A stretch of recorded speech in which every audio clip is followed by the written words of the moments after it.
মানে আমার মেয়ের সহ যদি আমার নেয় তাইলে আমি প্রস্তাবে রাজি আছি, আর যদি বলে যে না আমার মেয়েরে রাখবে না বা আমারে নেবে, তাহলে ভাই আমার কোনো প্রয়োজন নেই। আমার মেয়ের যে দায়িত্ব নেবে আমারও দায়িত্ব তারে নিতে হবে। প্রথম হলো আমার মেয়ে, তারপর আমি। আচ্ছা আচ্ছা, মানে আপনার আমি চাই আমার মেয়ের একজন বাবা বাবা পায়, যেন ভালো বাবা যেন পায় আমার মেয়ে। আচ্ছা, দেখা গেল যে বাবা হিসাবে ভালো, কিন্তু আপনাকে সুখে শান্তি রাখলো না, তখন? এটা সুখ শান্তি ভাই আল্লাহর হাতে, সেটা আল্লাহই ভালো জানে। সেটা এমনও তো আছে যে ভাগ্য সুখ আল্লাহ লিখতেও পারে। আচ্ছা, তার মানে আপনি বলতেছেন যে যেটা আমরা আর একটা কথা না বলে পারছি না, প্রথম সংসারে সুখ হয়নি, দ্বিতীয় সংসারে কি সুখ হওয়ার সম্ভাবনা আছে আপনার মনে হয়? সেটা আল্লাহ পাকই ভালো জানে। সেটা আল্লাহ পাকই ভালো জানে। দর্শক যারা এই মুহূর্তে আমাদের সঙ্গে আছেন, অবশ্যই আমাদের এই ভিডিওটি বেশি করে শেয়ার করবেন, শেয়ার করে অবশ্যই অন্যকেও দেখার সুযোগ করে দিবেন। আর যদি কারো কিছু জানার থাকে তাহলে অবশ্যই কমেন্ট করবেন, কমেন্টে আমরা উত্তর দিয়ে দিব। আচ্ছা, তো আপু আসলে আপনার স্বামীকে যে ডিভোর্স দিয়েছেন, সেই ডিভোর্স পেপার আছে আপনার কাছে? সেটা দেশে, আমার কাছে নেই, বাবা মার কাছে আছে। তো অনেকে তো বিশ্বাস করবে না যে আসলে আপনি ডিভোর্স দিয়েছেন না দেন নাই, এটা তো বিশ্বাস করবে না। এটা বিশ্বাস না করলে এটা হলো তার ব্যক্তিগত ব্যাপার, কেউ যদি বিশ্বাস না করে তাহলে তার করার কিছু নেই। আসসালামু আলাইকুম ভাইয়া, আমার দেশের বাড়ি রংপুর কুড়িগ্রাম। আমি আপনাদের মাঝে এসেছি আমার জীবনের কিছু কাহিনী বলার জন্য এবং তুলে ধরার জন্য।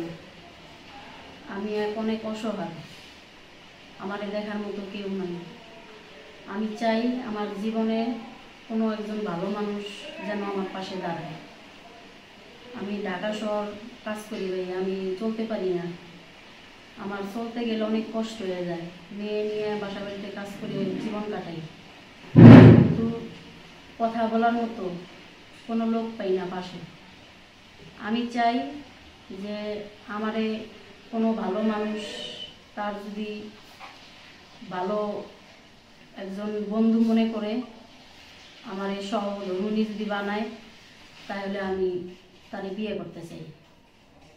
আর ভাইয়া একটা কথা, আমার মেয়ে আছে 10 বছর বয়স।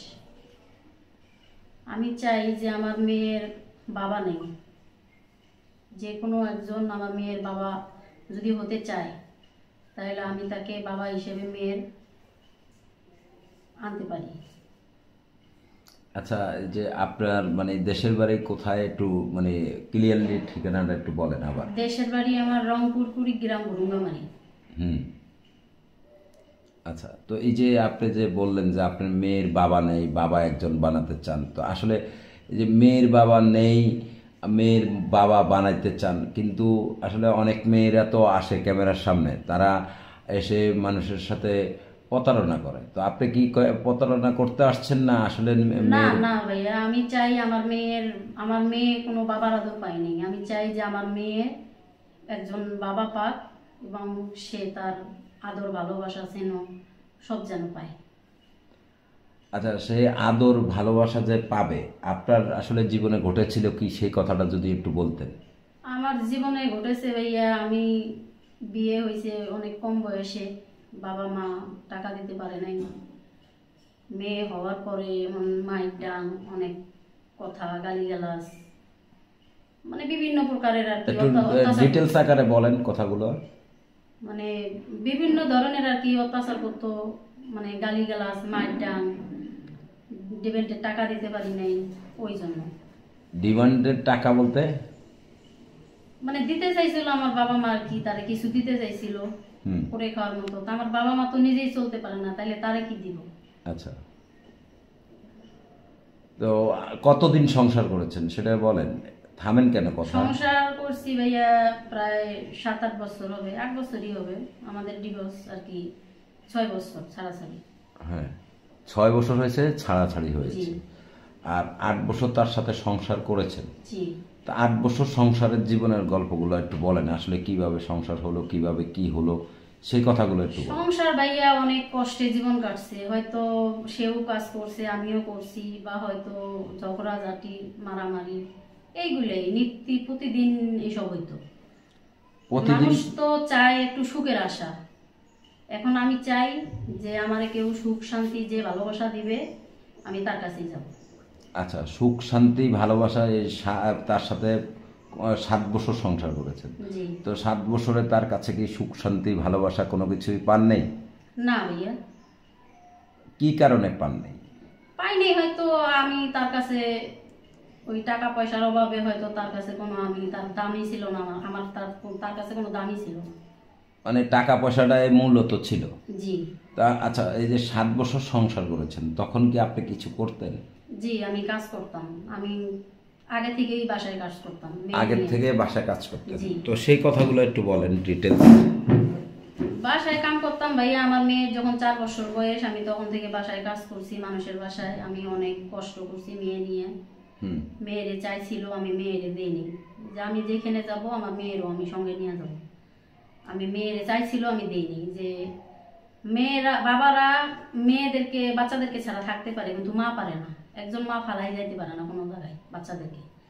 সে যত কষ্টই হোক মেয়েরে নিয়ে কষ্টে দুঃখে জীবনযাপন করতেছি। বাসায় কাজ করলে ভাই যদি একদিন অ্যাবসেন্ট দেয়, অ্যাবসেন্টের টাকা কাইটা রেখে দেয়।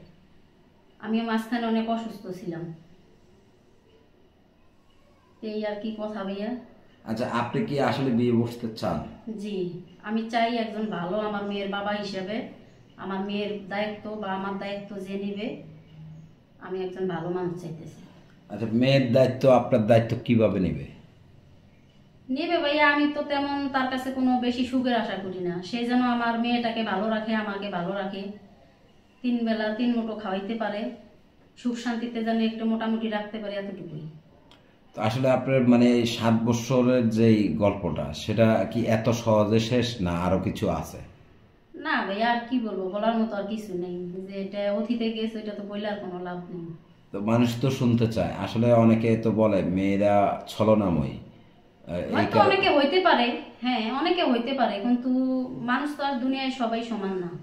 সবাই যদি সমান হইতে হবে তাহলে তো আর দুনিয়ায় এত গরিব বড়লোক ভেদাভেদ কোনো থাকতো না। আচ্ছা, তাহলে কি আপনি বিয়ে বসতে চান? জি। তো আপনার মেয়ের বয়স কত? আমার মেয়ের বয়স 10 বছর। 10 বছর। জি। এই যে 10 বছরের মেয়েকে নিয়ে বিয়ে বসবেন, মেয়ে কি বাবাকে মেনে নিবে? জি, মেয়ে বাবা মেয়ে হিসাবে মেনে নেবে। তারও সেরকম হইতে হবে যেন আমার মেয়েকে সে নিজের উপরে নিতে পারে। আচ্ছা, আপনার মেয়েকে আমরা যতটুকু জানি এক গাছের ছাল আরেক গাছে লাগে না, তা আপনি আসলে কিভাবে লাগাবেন? আছে মানুষ আছে না, ভালো মন্দ তো মিলেই আছে ভাইয়া দুনিয়ায়। অনেকে আছে যে নিজেরটা চাইতে পরেরটারে অনেক আদর স্নেহ ভালোবাসা দিয়ে মানুষ করে, যেন সে বলতে না পারে। আচ্ছা, ওই হিসাবে আমি বললাম কথাটা। আচ্ছা, তো আপনি কি বলতে চাচ্ছেন যে আসলে আপনার নিজের মেয়েকে যে বিয়ে করবে সে অনেক বেশি আদর করবে? হ্যাঁ, বিশ্বাস আছে। বিশ্বাস আছে? জি।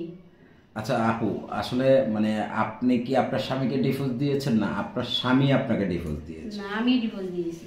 আপনি ডিভোর্স দিয়েছেন? জি। আপনি মানে আপনাদের এলাকার মানুষ কি বেশিরভাগই মেয়েরা স্বামীকে ডিভোর্স দেয়, কারণটা কি? না ভাইয়া, অনেকে হয়তো হয়তো বললাম না যে হয়তো কেউ আছে সুখে ছাড়ে আর কেউ আছে দুঃখে ছাড়ে। আমি ভাইয়া কষ্টেই ছাড়ছি, আমার জীবনে কোনো সুখ শান্তি পাই নাই। এখন আমি চাইতেছি যে আমার সুখ শান্তি দিব, আমি তার কাছেই যাব। যে সুখ শান্তি দিবে তার কাছে যাবেন? জি। আসলে কি যাবেন না ছলনায়? না, যাব। তো আসলে তার বয়স কেমন হতে হইব, কিংবা তার গ্রামের বাড়ি কোথায় হইতে হবে, সেটা একটু যদি বলতেন। গ্রামের বাড়ি ভাইয়া এখন আল্লাহ ভালো জানে, সেটা কোন দেশের মানুষ হয়তো ভাগ্যে লেখছে বলতে পারি না। অনেক বিভিন্ন জায়গায় থেকে হয়তো ফোন দিতে পারে, সেটা তার বলতে পারবো না। কিন্তু আমি চাই আমার বয়স 26, আমি 40 বা 35 এরকম হইলে আমি বিয়ে করব। আচ্ছা, বিবাহিত পুরুষ না অবিবাহিত চাচ্ছেন? আমি চাই যার বউ নেই, বউ যার মারা গেছে। যার বউ নেই? যার বউ মারা গেছে। আচ্ছা, কেন এমন পছন্দ আপনার? হ্যাঁ, এরকম পছন্দ শুনছি যে যার বউ নাই সে বউরে অনেক আদর করে।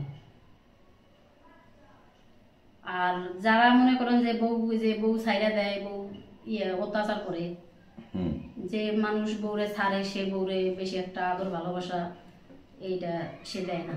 তার মানে আপনি বলতে চাচ্ছেন যে যে বউ ছেড়ে দিয়েছে তার কাছে যাবেন না? না। আচ্ছা, এটার কারণটা কি? এটার কারণ তো মনে করেন যে যার যার বউ, যে বউ ছাড়ে সে তো বউয়ের কোনো মর্মই বুঝে না, তার মূল্যই তো বুঝে না তার। তাহলে তারা কিভাবে ধরে রাখবে বা তারা কিভাবে আদর ভালোবাসা দিবে? আচ্ছা, তার মানে যার বউ মারা গেছে তার কাছে যাবে। জি। আচ্ছা দর্শক, যারা এই মুহূর্তে আমাদের সঙ্গে আছেন অবশ্যই আমাদের ভিডিওটা বেশি করে শেয়ার করে আমাদের সঙ্গে থাকবেন। এবং আপনারা শুনলেন তো, আপনার নাম যেন কি? আমার নাম মোসাম্মদ বুলবুলি আক্তার। বুলবুলি আক্তার। আচ্ছা বুলবুলি আক্তার, অনেক মেয়েরা কিন্তু ইদারিং সোশ্যাল মিডিয়ায় এসে তারা বলে যে বিয়ে বসবে, দায়িত্ব যদি নেয় কেউ তাহলে তার সাথে যাবে, কিন্তু তারা টাকা পয়সা হাতিয়ে খেয়ে তারপর আর কোনো খোঁজ খবর নেয় না। তো আপনিও কি সেটা করবেন নাকি? না ভাইয়া, আমি করবো না। আমি এর আগে একটা ভিডিও তো ছাড়ছিলাম আপনার এখানে, কিন্তু আমার নাম্বারটা ছিল ভুল। একজন আমার দায়িত্ব নিয়েছিল, কিন্তু নিয়ে সে তার দায়িত্ব পালন করে নেই। আমার নাম্বারটা হারাই গেছিল, সে কোনো যোগাযোগ করে নাই বা ফোন দেয় নাই, বা ঈদের মধ্যে ফোন দিয়ে কথা বলছিল। একদিন আমি ফোন দিছিলাম, সে বলছে মানে আমার মেয়ের দায়িত্ব নিয়েছিল, আমারও দায়িত্ব নিয়েছিল, কিন্তু সে তো তার দায়িত্ব পালন করে নাই। সে দায়িত্ব পালন করে নাই? না। আচ্ছা, তো আসলে মানে কিভাবে দায়িত্ব নিচ্ছিল একটু যদি বলতেন। দায়িত্ব নিয়েছিল, বলছিল যে আমি তোমার খরচ, তোমার বাচ্চার খরচ আমি দিব, বা আমিও কাজ করি। বলছি যে বেশি দিতে হবে না, আপনার যতটুকু সামর্থ্য কুলাবে আপনি দিবেন, কিন্তু সে পারেনি। আচ্ছা, একজন অনেকেই আপনার মানে বয়স সম্বন্ধে জানতে চেয়েছে, বয়সটা একটু বলেন। আমার বয়স 26 বছর।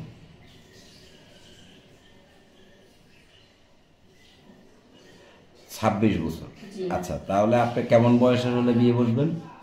এত 30 বা 35 বা 40। আজকাল তো বয়স দিয়ে মাপা যায় না ভাইয়া। সুখে শান্তিতে যে রাখতে পারবে সেই হলো প্রকৃত ছেলে। আচ্ছা, তো আসলে আপনি আপনার স্বামীর কাছে কেন থাকতে পারলেন না, কিংবা আপনার স্বামীকে আপনি পোষ মানাইতে পারলেন না কেন? অনেকেই বলে, অনেক মেয়েরাই বলে, অনেক ছেলেরাও বলে যে বউয়ের ভালোবাসা পেলে পুরুষ কখনো অন্যদিকে যায় না।